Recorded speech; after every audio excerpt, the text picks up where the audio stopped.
なんてのつけにその夜に包まれて僕にやっと閉じていた色に戻るそれは大人の肉体を割る姿なくて思い悩み背中を丸めるもみがつく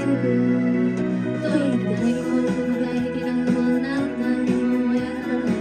次の朝が来る前に予測変換の指でチェックできないから昨日と同じ景色はもううんざりだ本当の空の色をきっと僕はまだ知らないさよなら言わなきゃずっとこのままだ微笑む瞳のそに君瞬きされた朝から扉を隠してる寂しさよがなりかけるな心が